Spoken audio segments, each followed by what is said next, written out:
Hey, it's John Lee Dumas of EO Fire, and it's the Entrepreneurial You, the show for dedicated and passionate Caribbean entrepreneurs seeking daily inspiration, brought to you by author, speaker, and award-winning entrepreneur Heneka Watkis-Porter. You must be prepared to ignite. It is time for another episode of the Entrepreneurial You podcast, and I am your host, Heneka Watkis-Porter, and of course, also the creator of this podcast. Now, welcome back to my regular listeners, and a very special welcome to you if you are tuning in for the very first time. Now, last week, I got all excited speaking with Kevin Frith, who is leading the Suncoast Beach Club development. Now, this week, I am talking with another successful young entrepreneur who has been creating waves lately. But before I bring him on, let me thank those who make the mare go. And they continue to support the Entrepreneurial You. HenekaWatkis-Porter.com, of course. The National People's Cooperative Bank of Jamaica Limited, committed to the growth and development of their members. Profit Jumpstarter, and the Jamaica Stock Exchange, whose podcast, the Jamaica Stock Exchange and You, is hosted and produced by me. Do give it a listen when you get a chance. Now, here is a word from the JSE. After that, I will be introducing my guests and getting the conversation going. We needed to raise capital, but our experience with local financial institutions was that they were cautious and slow to act, and interest rates were far too high. We had real concerns about financing our business through outside equity investors and the possibility of interference. Could we get a fair valuation for our business? We had our own ideas about the business and its value. Should I go the traditional route of bank financing, or should I try the Jamaica Stock Exchange? So we made a call and experienced transformation of our business through conversations. I'm John Mafood, CEO of Jamaican Teas, and we're listed on the Jamaica Stock Exchange. Give us a call today at 876-967-3271 to begin your transformation through conversation. We want to see your company listed on the Jamaica Stock Exchange. Welcome back, and let's get right into the opening business tip, courtesy of the National PC Bank of Jamaica. Research your competition. It's important for one to do analysis of their competition. You can't be afraid to study and learn from your competitors. So do your research. You may find that there may be products and services you can offer your clients or customers that your competitors do not do currently. So do research your competition. Now, it is episode 279 of the Entrepreneurial You podcast, and my guest on this episode is Ricardo Allen. Ricardo is the founder and CEO of One-on-One Educational Services Limited, the Caribbean's most prominent online edtech company. Its award-winning learning management system continues to allow regional institutions, companies, and governments to deliver personalized online, on-demand, leading-edge learning solutions. Welcome, Ricardo. Thank you very much for having me, Heneka. Very happy to be here. How are you doing? My good man, and it's a pleasure to have you. It's a long time coming, and you are here, so we are going to make the most of it. But before we get into all the stuff that I want to talk to you about, let me find out from you, what do you love most about being Jamaican? You know, honestly, the mountains, if I were to be very honest. I have two beautiful daughters, 1 4, 1 8, and I spend a lot of time, Heneka, when it gets very heavy and when it gets too much or too complicated on the flat, just driving up and to the mountains and just, getting back to where it all started. So that's what I would say. The serenity of nature and just the ability to lay your foot down sometime and just enjoy it, Yeah. So you seem like you're a man after my own heart, because I love nature. Absolutely love nature. Yeah, man. I love to go the beaches, go hiking in the woods, do trails, just love it. Like I just feel at peace, and especially, you know, when it gets a little hectic, like you said. And I know perhaps after all the success that you've been having with the one-on-one IPO, I suspect that you're going to need to take a little trip to the mountains, eh? Absolutely. That's where my heart is. Obviously driving growth in the company for our new shareholders. But certainly I do that best when my mind is at peace, and my mind is at peace in the mountains. Awesome sauce. All right. So a lot of my listeners would perhaps know, you know, what they're seeing now, the excitement of one-on-one, you know, about to be listed, and, you know, the success of the oversubscription of the IPO and all of that. So many of us are seeing that without knowing the journey, without knowing the man behind the mission, right? And so today, it is my objective to kind of peel the layers back and get to know you, Ricardo. I've been listening on different platforms, hearing tidbits of your story, which is super inspiring. But I want us to go back on this podcast to where it all began. Let's paint a picture of, let's say, 5-year-old Ricardo. You know, that's a very interesting one. 5-year-old Ricardo is in Rio Bueno, Trelawney. If you would have traveled the North Coast Highway, you may have passed the little fishing village where I grew up, between Braco and I would say Puerto Seco Beach. And, you know, we grew up on a fishing village. First of all, Heneka, I can't swim. You and me I both. tell people that story, you know, it's crazy because, you know, I grew up on the beach, on the water. And, you know, we grew up in a little village there. I spent some of my time between there and, you know, Jacksontown, Trelawney. You know, I never forget, you know, we used to, on Sunday night, group up, or, the village would kind of come together and we would go over to the neighbor's house to watch Royal Palm Estate. Oh my gosh, Royal Palm Yeah, Estate. man. That's just, I remember Royal Palm, and I never had TV either, so we used to watch it on the neighbor's yard. Exactly. And then, you know, what used to happen is that we didn't have light. So we used to just find the neighbor who had light and we watched it there. So, you know, 5-year-old Ricardo living in Rio Bueno, spending a lot of my time with my great grandmother in Jackson. By the way, who was your favorite character on Royal Palm Estates? You know, String Bean is my guy. You know, I love my String. Tiny whiny. Yeah, man. So him, you know, him always just his cheerful countenance. You know, He's an interesting fellow, and he was our favorite character. Of course, you're 5, you're 7, you don't understand it much, but it's what everybody watching, and so we didn't have the luxury at that time, Heneka, to choose what we watch when where. You only had 2 channels, and most times one not working and one working. And you have to box the TV sometime, and so you know. 5-year-old Ricardo was like that. You know, so we started out in there. I lived with my mother and my father at the time. You know, we grew up very, very humble.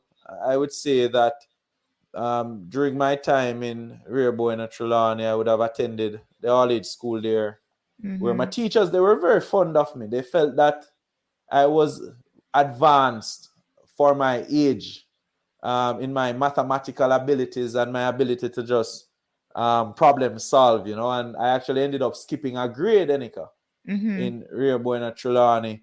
In fact, there was one day that I walked to school barefooted because I lost my shoes, and my father would have a fit if he found out that I had lost my shoes. So I had to go to school a few days barefooted. And, you know, I did it because it was more interesting and important for me to get an education. Nonetheless, you know, left from Trelawney one evening, I had family who came down to Trelawney to look for my mother. My mother would have been pregnant with my sister at the time over wood fire. I want to paint the picture. It was a Sunday afternoon.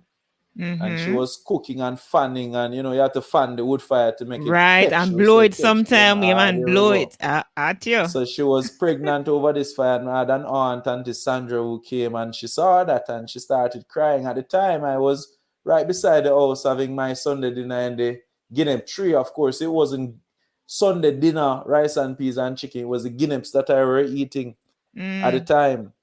I was eating guineps for dinner, and she saw me and she took me out of the tree. Of course, she would have gotten reports from the schools that I was doing exceptionally well. And she took me out of the tree, put me in the car. My father was playing cricket up in the, we call it Hatfield. And, you know, she took me to Kingston, went to Georgia, passed for Jamaica College, and, you know, went to university on 3 scholarships, studied actuarial sciences, left as a scholar. You know, I was a Rhodes Scholarship finalist in 2010 and a Fulbright Scholar in 2013 when I had the idea of growing the online learning business and training by start creating videos for people. Quit my job, Heneka, gave up the scholarship, and I took a deep dive into business, right? I was now, I would say, an entrepreneur. So, and what year was that? What year that you... was 2014. I got the Fulbright in 2013. In 2013, right. I was to leave the country in 2014. However, 2 weeks before leaving the country, I had to write one of the most painful letters certainly I've ever written, asking for them to pretty much extend the scholarship. They said no, and I had to give it up. And I had to write pretty much giving up that scholarship. And it was painful, but jumped into business and grew the business from, you know, 12 students now to over 250,000 students across the Caribbean. It's amazing. All right, so stick a pin, because, you know, the way you tell the story, and because hindsight is always 2020 and you can always connect the dots looking back. But when you're in that situation, you know, and you're moving forward, I would like to know your thought process, you know, moving from this is a boy, country boy, real Bruno Trelawney, eating guineps in the tree for Sunday dinner. Bops, you know, see, you want to do actuarial science and you're doing all of these things and it looks so smooth, like it's a smooth path. But what was it, you know, what was that process like? Was it as easy as you make it, you know, seem right now? Absolutely not. Absolutely not, Heneka. I tell you something, right? You know, the point is when you're in it sometime, when you're in battle, right? You're not thinking so much about 10 years, 20 years down the line, Heneka. You're trying to survive. Absolutely. And so most of my decisions that I've made in life, at the point, it was survival. It was trying to survive in that moment and to pretty much, you know, live to fight another day. So when where we live, you know, we wouldn't be able to pack the food, the fridge with groceries for the month. And you live day by day. Where you buy your quarter bread, you buy a stick of butter. Big Jill aisle. You know, big Jill, small, one bag of aisle. You buy a bag of aisle, $5, right? Big what? Jill. By the way, I remember when a bread cost $3.40. I kid you not. I keep like, really? I used to write the grocery list every weekend for my grandmother. Yes, man. I would buy bread and she said, yes, man, $3.40. I remember. We used to buy half a bread, quarter of bread, one loaf of bread. Mighty God. And we used to buy ice. And when I say I buy ice, I'm not talking the bag of ice, you know, meaning you have Boo-Boo who live up at top field. We free some ice and sell it. Yes, and you sell the thing, 2 pound bag of rice, ice, not true. Absolutely. So when you're in that moment, Heneka, you're thinking about survival. You're thinking about the next meal. And you're thinking about the next thing that will happen. I mean, is the light going to stay on or off, etc., etc., etc. And so when you're in that moment, you do things that ensures that you survive in that moment. Now, as I grew older, I can tell you with more information, it kind of shaped my long-term view of life, meaning seeing people who have done it before me and being mentored by them. I would have met one of my mentors at Jamaica College in 2006. That's the Honorable Danny Williams, who founded Life of Jamaica. And, you know, Danny taught me how to use the knife and fork for my Rhodes Scholarship interview in 2010. And, you know, he has never asked me to write a resume, quite frankly. He's always shown me how to start a business and how to run a business and how to be entrepreneurial and telling me anything you want in life that you really, really want, you have to go after it. So just imagine having the someone like that who you can listen to. And I tell people all the time, and if you get great advice and you don't listen, it's on you. And so for me, once I escaped those realities and I found myself at, let's say, at Jamaica College, seeing those old boys and what they were able to do, seeing my mother suffer, those became A, my aspiration, and B, my mother suffering was the motivation that kind of drove me to kind of wanting to be something much more than myself. Certainly, I can tell you too that, the pain and the road that I had to walk, I've also committed to myself that I should make it very easy for the next person who come after me. Right. And so a lot of those things would have been my motivation in those moments when I was making those decisions. And I can tell you, I'm not a fool. Obviously, you have a scholarship in front of you that would take you to the best university in the world, one of the best. And you would have given that up. There must have been some assurances on my side that not only did I have a very good backing, but we also had a very good idea. Mm-hmm. And I felt as the need that if I could deliver on this idea, the backing would come. And so the risk that I took was pretty much betting on myself to be able to formulate an idea that's attractive enough that would attract investors to help me in making it a reality. And I'm very happy today that we can say that we're serving over 250,000 learners. Well, Ricardo, you've said a lot of things, and I, would want to unpack some of those. And one of them is betting on yourself, because oftentimes, we find ourselves, believing in other people and motivating and pushing other people when it comes on to our own capabilities and what is deep within us for to be unearthed, then we find ourselves pulling back, holding back. So let's talk a little bit, Ricardo, about betting on yourself, Right. and why that is important. No, absolutely. For me, I tell myself that as I said earlier, I fear being normal, right? I think being normal is boring, like I feel like it's easy to get up every day and do the regular old average things that everybody does, right? Right. I see myself as, inspired really to impact people in ways that, you cannot imagine. And I really, really want to make the world a better place, and that's the truth. And so betting on myself, there's a lot of self-confidence having gone through situations over my lifetime and overcoming those situations and learning from those situations in the cases where you did not overcome them. And it gives you this confidence level where you feel as if you can take on the world, okay? It causes you to believe that there's nothing that is impossible. And that mentality is invaluable in going forward. So betting on myself is really betting on my mind, my ability to not only come up with an idea, but identifying a team to implement it, because it's not only me, and inspiring that team to implementing that, and also getting the capital to get it done. You see, there are a few factors of productions that doesn't change, Heneka. You have your capital, you have your land, you have your labor, you follow? Now you have your machinery and your automation. Those are factors of production. And betting on myself meant that once I had an idea that was good enough, I could pull those parts together to achieve that which was considered to be impossible by many men. And that's kind of, how I live my life now, just challenging and stretching our imagination, challenging ourselves to be greater than average. I reject being normal. I reject being average. And we certainly want to change the world through technology. Absolutely. And you're on your path to doing that. And two other things that I see predominantly based on conversations I've listened with you having with on other platforms and even here. So two things: one, mentorship, and secondly, the fact that you clearly believe in honoring those who would have given support to you along the way, because clearly it's not just you alone. So why is mentorship so important, for entrepreneurs, and why also is it important for you to honor those who would have contributed to your success?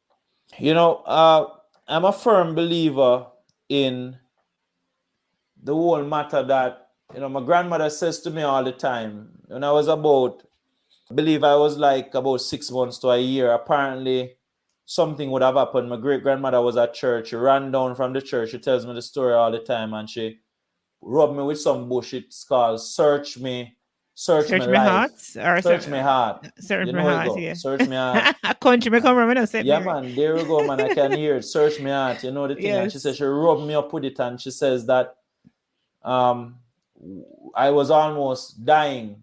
And she rubbed me with it, and I came back to life. And everybody was screaming, and I said, boy, I'm going to lose another baby, because my mommy would have lost a baby in Gilbert. And so everybody was saying, boy, she's going to lose another baby. Anyhow, I'm alive today because of my great-grandmother. And she tells me that story to say that I am here for a purpose. For a purpose, absolutely. And my purpose, I believe, is to use my mind, my creativity, my ability to convince those who are usually skeptical, to stretch their imagination to achieve. And if I can do that and do that well, and you do that with certain level of passion and purpose, and obviously you're getting your profitability and performance, then you will certainly do well. So from my perspective, Heneka, I can tell you that the way I look at life and kind of the way I approach things is exactly that, is approaching it with a purpose, very purpose driven. And there are many people who have, in my process, assisted me at some point in my life. And in some ways, I call it the poverty trap. And I'll tell you what I mean by that, right?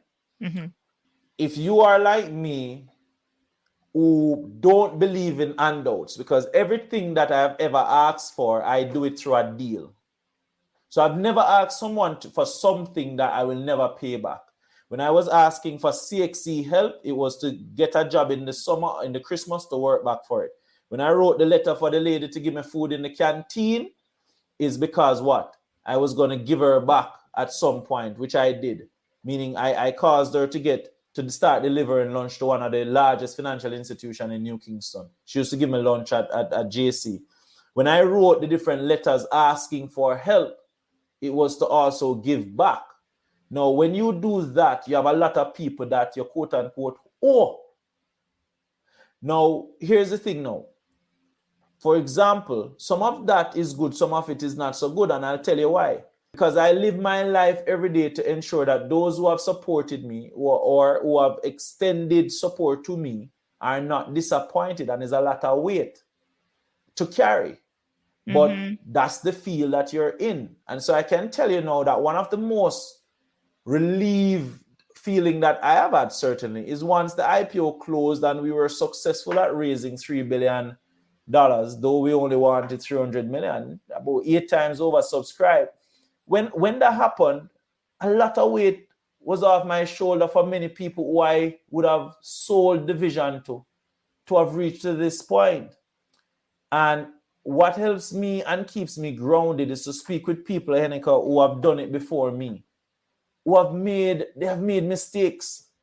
And if somebody before me made a mistake and they can tell me the mistake they made, then it's one less road to walk for me. And so it is important to me because it causes me to have a wider base of information from which to draw my own conclusions and to form my own path.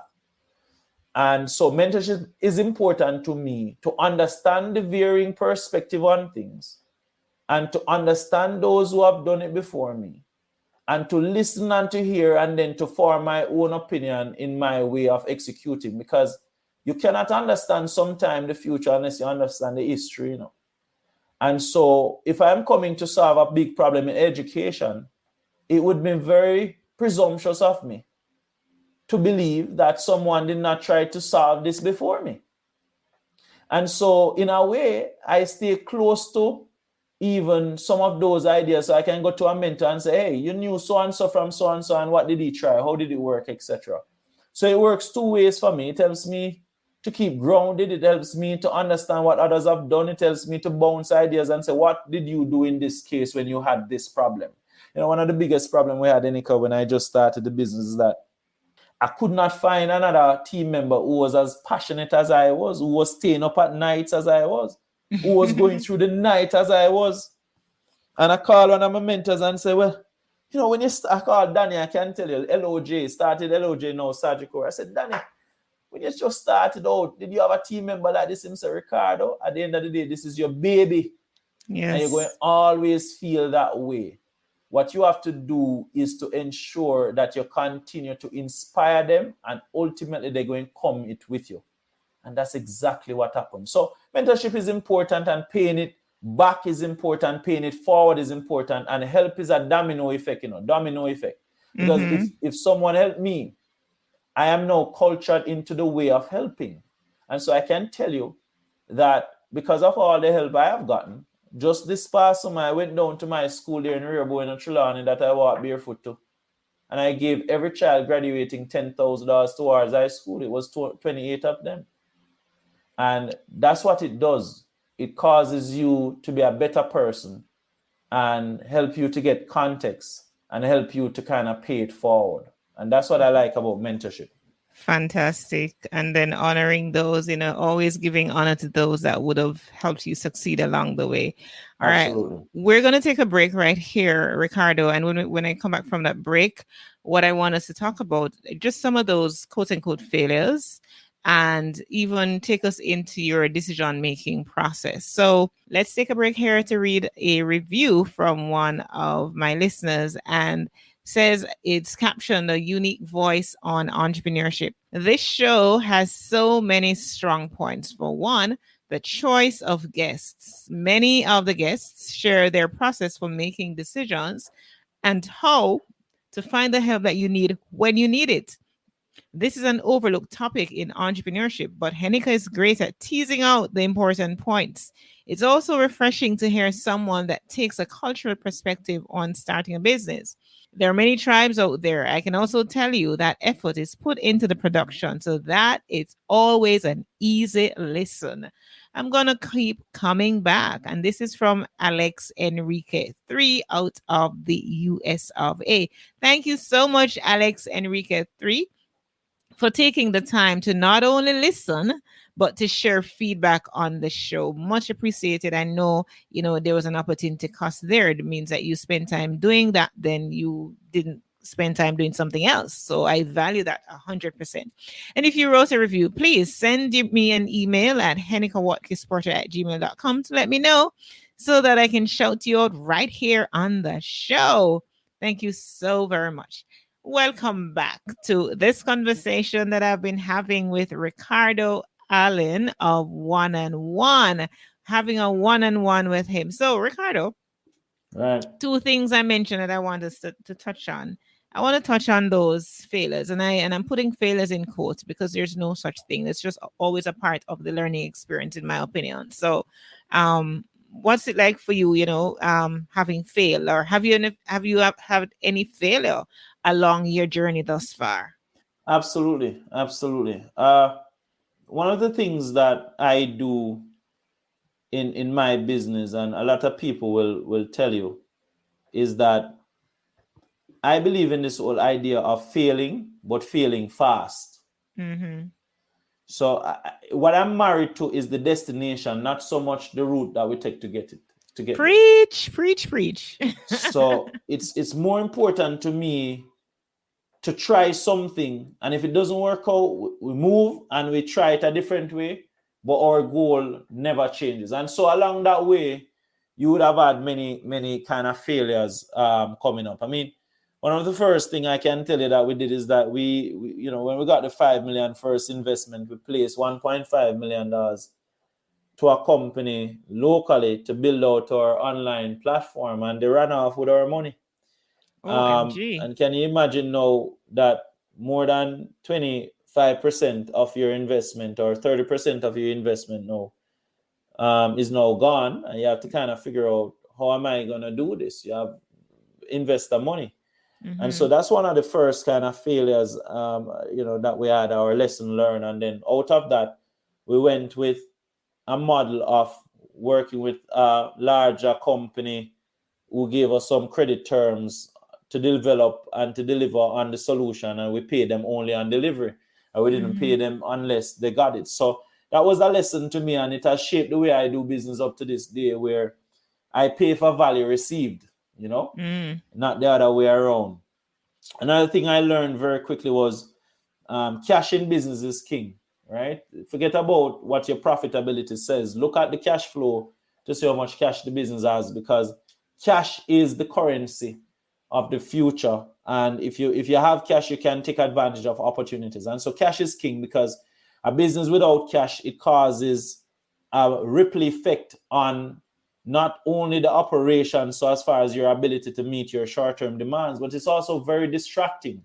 So it takes away from your ability to strategize, etc. So, you know, one of the things that I've always prioritized is ensuring that the company has a solid, what I call a burn rate, which means enough cash to take you to you know, a couple of months, a couple of years, you know, kind of thing. So you have to, you're not in a position where every month you're out of cash and you're trying to figure out how to solve it.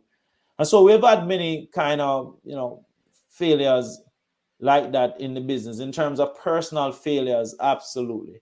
You know, I mean, from living in Rehoboam or Trelawney, there are many things there in terms of even in when I was, you know, obviously in Kingston. And there's so many that to pick one of them, you know, is almost like difficult. But I can tell you that, for example, you know, while attending JC, you know, sometimes my average would have been in the 30s, sometimes it's in the 90s. And so looking back at those times, I used to beat myself up when I get a low average, because I know I was smarter than that, right? But I was comparing myself to people who were going home and having a good home and probably an opportunity to study. I was working 2 and 3 jobs, wiping floors, packing bags, etc.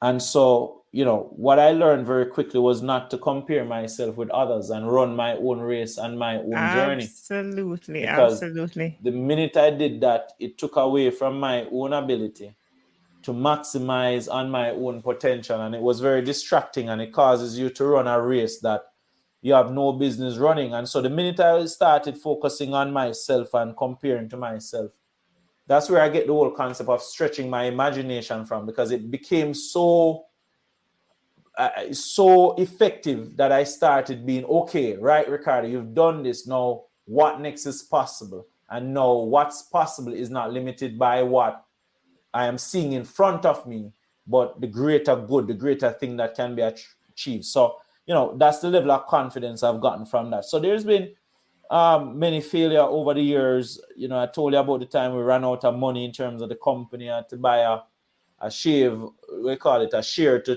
trim myself and so on. And you know, you make a lot of mistakes. You spend a lot of cash doing things that customers don't care about.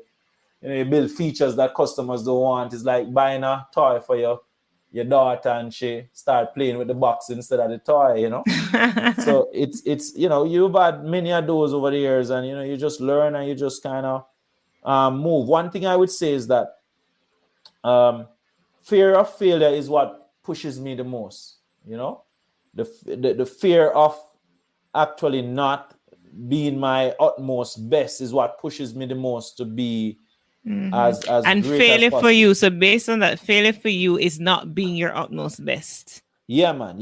Like I let myself down if I cannot deliver at a very high clip. You know what I mean? And that's the times I feel like the most. I must tell you that one of the things that Ricardo Allen, you know, one of the things that I value the most in this life is my ability to take care of my family. And failure to me would be my inability to do that, you know, to care for my family, not just financially, psychologically, emotionally, and just being there for them. Because my father was not there for us.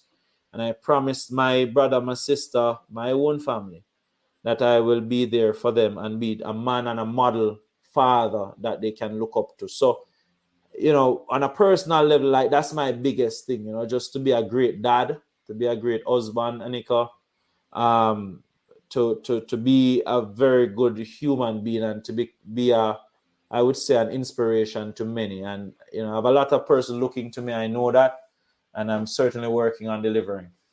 All right. So thanks to Ricardo for sharing that. And I want to get into your decision-making process. But before I do that, you kind of went into somewhere that I also want to go, and that's family.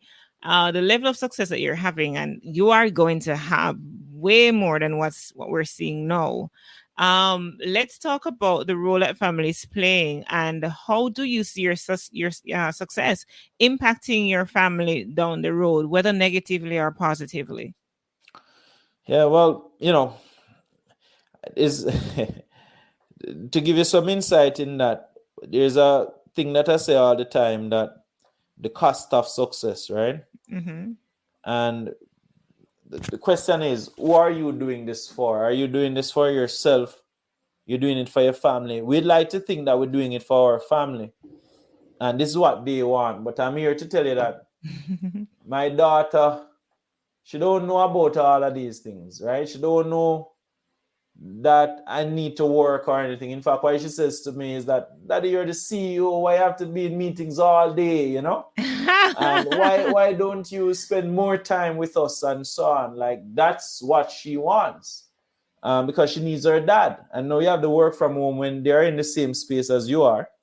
What kills me sometimes is that sometimes they come to the door and have some louver doors for the ventilation, and they look through it, knowing that that is there, but they can't access that. And it kills me seeing them just peeking in. So it does affect me in terms of, two young children, two young girls that you want to show that you should be available and you should not feel like you're bothering somebody, or you should have, as a male figure in their lives, I don't want to be dismissive in any way. So I try to accommodate them as much as possible when they're around. But you can imagine when sometimes you're in the heat of business, Mm-hmm. and you can't dedicate the time nor energy to them in the way that you would have liked. So it does affect family very much, specifically my daughters. I think my wife is now at a stage where she understands the type of person that I am. I've been this way really from university when I met her, where I've always believed that, listen, work hard when you're young, like we celebrate when we're older, right? And so I feel that she has, gotten accustomed to that, and, to an extent support me in this regard. And so, so as far as family is concerned, I think it does have a negative impact, me working 16 hours a day and so on as an entrepreneur. But, I try to find time to spend with my children, with my wife, quality time, so that they understand that, Daddy is here and I truly love them. And one of the ways that I'm trying to do this now, Heneka, is to set aside time in the month where I said it's not work, is really them, So Right. It has impact both ways. Now, on the other side, it has impacted my family. So as far as, okay, my children are growing up in a space where Daddy can afford for them what a child needs, okay? I'm not talking about the wants now, the needs, the basic needs, and so on. I can afford to send them to a pretty good school. I can give them what they want, whatever they need, Daddy can do it. That's not how I grew up, I grew up, I didn't have a birthday until the first one I kept in 2010, my 21st birthday. And remarkably, that birthday, what I did was to use everybody who I invited to the party. I asked them to bring something that I will donate to people in Jonestown. And again, this is kind of it, right? So while I've not benefited from that, I've always kind of wanted to be reminded of my roots and where I'm coming from.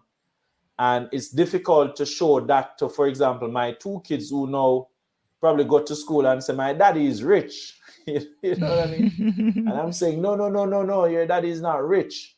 And, the other day I took them to feed some persons at Devano stoplight, just to show them empathy, just to show them that side of things without necessarily preventing them from having that. So it has impacted me, obviously, on the side that obviously kids want daddy, wife want husband, I'm not there to give my all. But on the other side, the success has created almost a feeling of, for my daughters certainly, that daddy him have it, him can do this, him can do that. But and they feel those are not secure. the There's a values sense of security. which is needed, right? And I love that. But at the same time, I'd love for them to also have an appreciation for life and the things in life, so that they can work towards getting their own education to chart their own way forward. Right. Absolutely. I get you, Ricardo. I want to get a sense into your headspace of how do you make decisions? I mean, and I ask this question against the backdrop of you got this amazing scholarship, right? And you give it up, figure start business. No, when you are making decision, and I suppose, it doesn't matter the level of a decision that you have to make when you have a strategy. It can be applicable across the board, right? So how do you make decisions generally? What goes into your thought process when you're making a particularly a major decision? It's a very good question. Heneka, one of my flaws, right, is that I think about people before I think about myself. I can tell you that one of the things I'm trying to correct is how to prioritize Ricardo Allen, right? Because I feel like I have this feeling that I will always be okay, no matter what happens. You know what I mean? Like, I have survived enough situations to know how to navigate any new situation that I am faced with. Okay. Right. And my philosophy is always like, what's the worst that can happen, kind of thing. Somebody said no. Somebody tell me off, whatever, we move on. So I'm not afraid to ask for what I want in life, right? And that assertiveness has caused me to have a different outlook on life, because I realize that people like that.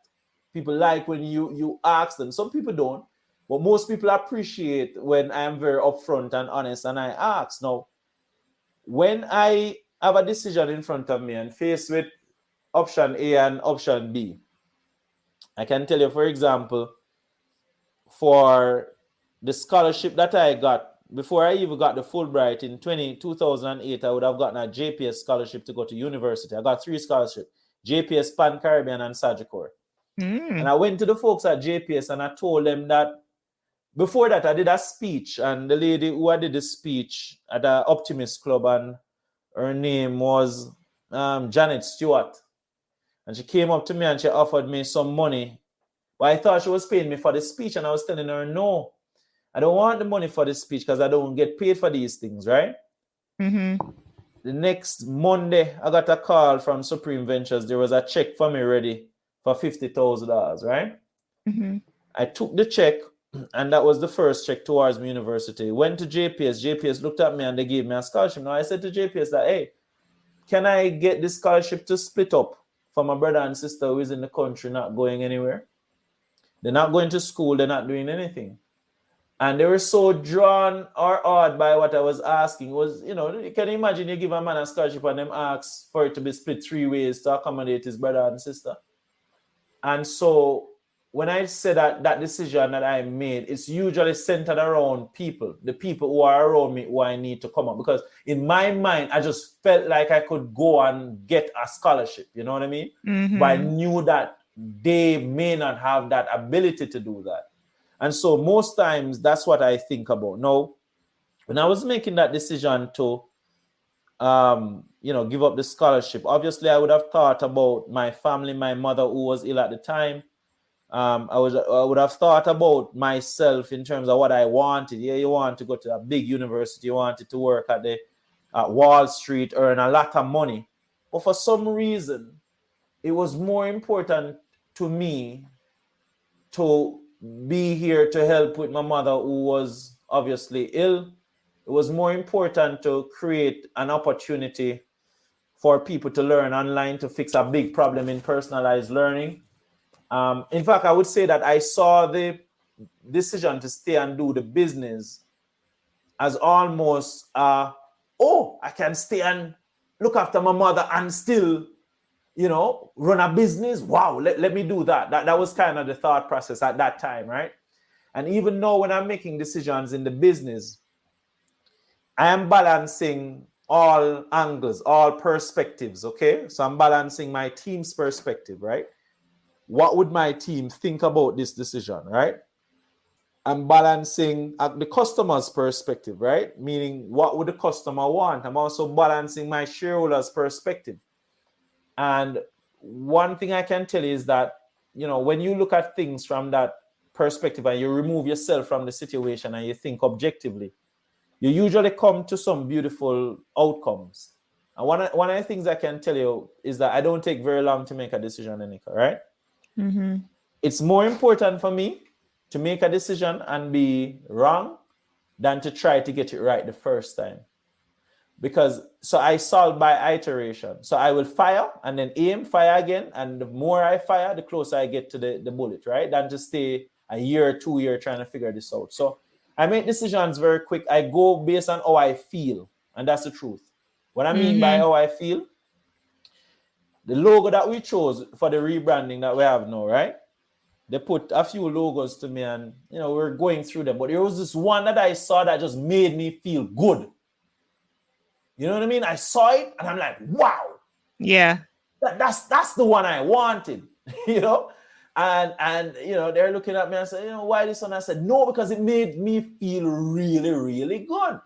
Mm-hmm. And when we developed it and so on, people loved it and so on. But again, it starts from a feeling, because that's where passion comes from, feeling, how you feel about your stimuli or your stimulus, these things that you interact with every day. Right. And if you remove that from me, it becomes more difficult to make decisions. So my decisions are usually based on even the opportunities that we go after. There's a school of thought that you may have the MBAs and all of that in your business and the PhDs, and they will probably say, oh, Ricardo, we have to do these research to understand what is that. And that's fine. That's great. That's one perspective, But there's sometimes instinctively you have to look and know the energy you felt when you showed this person this product. That's the research. You know what I mean? You felt it. You saw their eyes littered with excitement, and you saw that. You said, right, can I find 10 more, 20 more people like him to use the product and benefit from it? So my decisions are usually based on a combination of objectivity as well as how I feel, about the decision that I am making. And certainly, most times I take into account the views of others, and I usually leave mine as the vetoed view at the end, Mm-hmm. It's interesting that you say that, Ricardo, and it's quite refreshing to hear, because usually you don't hear men talk about, the feeling, which ultimately I put that down to gut and just being connected to the spirit and being which drives a passion. So that is quite refreshing to hear. As we are wrapping up right now, Ricardo, I would love to hear from you. What is your one piece of advice that somebody now wants to start a business, but they're caught between a rock and a hard place, you may say, in that valley of indecision? What would you say to them right now? Yeah, I mean, look, the best time to start a business is right now, right? What I mean by right now, I'm not talking today. I'm saying the best time to start is always start. Just do it, right? In terms of how you dive in, for example, I was tutoring for 3 years before I left my job at Sagicor to start tutoring full time. Mm-hmm. And so, my decision to have done that obviously would have been informed by traction that I was getting in the business and how people were receiving, and people loved what we were doing. People were coming and passing, getting fantastic grades and so on. And so, for us, that was very important. Now, one advice I would give to persons is that, a business is a long game. It's not a short game, right? If you want to do a short game, go do something like trading or something like that, right? When you start a business, I want you to think about traction, right? And traction for me is very important. It is your own way of understanding whether or not this idea that you think is great, other people actually think is great too. And what I mean by that is that what you want to do is to kind of test your idea. And testing the idea don't mean going into a lab and, running it through tests. It means that come up with the idea, but run it by your family and friends, those who close to you that go and be honest with you, and pretty much see how they react, see how they feel from what you have done. And if you can get enough of them to kind of test it and give you feedback, then you say, okay, and then you optimize and then you grow. So let's say you start with, like us, we started with 2 students. They did math, they got grade 1s. And then we started to get them referring their friends and so on. And so clearly we were doing something that was valuable, Heneka. People liked it, right? So I tell people that the first 2 years of any business is to test your idea and to get a little traction. You see that first 2 years, Heneka, you use that to buy at the next 3 years. What do I mean by that? At the end of 2 years, you should be able to evaluate whether or not this business is worthwhile or not. If it is growing, and people actually like it, you can find people who use it and they're benefiting and they love it. Then you start thinking, all right, people love it. I am onto something here. What's the size of the market and how do I get even more people to come and love it? What do I need to get me there?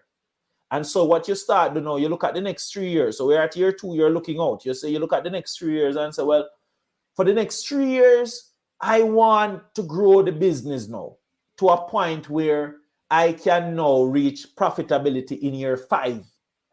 5 years, after you start the business, I'm saying, you should look for profits, Mm-hmm. And how many of us have enough capital to sustain us for 5 years? Not many. And so that leads to what's called bootstrapping, where you probably grow at a pace that you're comfortable with and you earn money and you spend the money as you go, and then you try grow and grow and grow. But if you wanted now to run a company in a way that you want to expand and you want to expand very quickly, 5 years is what you're looking at. And then at year 5, that is when you probably break your first profit. 1&1 broke its first profit in 2018 after we started in 2013. And that was for 12 million. Now we're close to 100 million that we're going to end the year at. So the point I'm saying is that the first 2 years is to buy yourself 3 more years. And your first 5 years in a business is to pretty much demonstrate not only traction, usability of your thing and need, but also you're growing it to see that the business is actually viable and can stand on its own legs. Between year 5, year 7, year 10, you're looking at scaling that operation. Remember, in doing this, protect your cash. Cash is king. Without it, you're nothing. And so those are the advice I would give to persons. One thing I would say to Heneka is that no matter what you're doing, if you're only doing it just for the likes and the money and so on, well, if you like money, probably that works. But you see, when it gets tough, what's going to keep you going is your passion and your commitment to a vision. Yeah. Your why, just to understand and remember your why. Yeah, absolutely. Ricardo Allen, founder and CEO of 1&1 Educational Services Limited. Thank you so much for your time. It's been inspirational. How may persons get in touch with you? Yeah, man. Well, you can follow me on social media. I'm at Ricardo D. Allen on Twitter, Ricardo D. Allen, and 1&1 Ricardo on Instagram. You can also catch me on LinkedIn. Feel free to drop me a note, say hello, follow me, let's talk. I love having conversations around math and bots and all of these lovely artificial intelligence thing, Okay, thank you so much. All right. So now it's time for our money tip, brought to you by Profit Jumpstarter. And today's tip is invest in dividend-paying stocks. Invest in dividend-paying stocks. Even if the share price doesn't go up every year, you still make money by way of dividends. Use high dividend yield, percentage of dividend compared to its price, to pick up shares. Diversify your portfolio by adding some high dividend-paying stocks. Thank you, Profit Jumpstarter. And thank you for tuning in to this episode with Ricardo Allen. What is my most insightful moment from today's episode, you ask? Well, there have been many, but let's talk about betting on yourself. That is so key because so many of us, we find it so much easier to support and bet on others and, to say that project by Tom Stokes, John Brown, whatever, is a great project. But yet we have our own sometimes, and we are so fearful of taking that plunge and betting on ourselves. So it's so important, to have that belief in self, right? Because without that confidence, without that belief, we are twice defeated in the race of life, says Marcus Garvey, of course, paraphrased right here.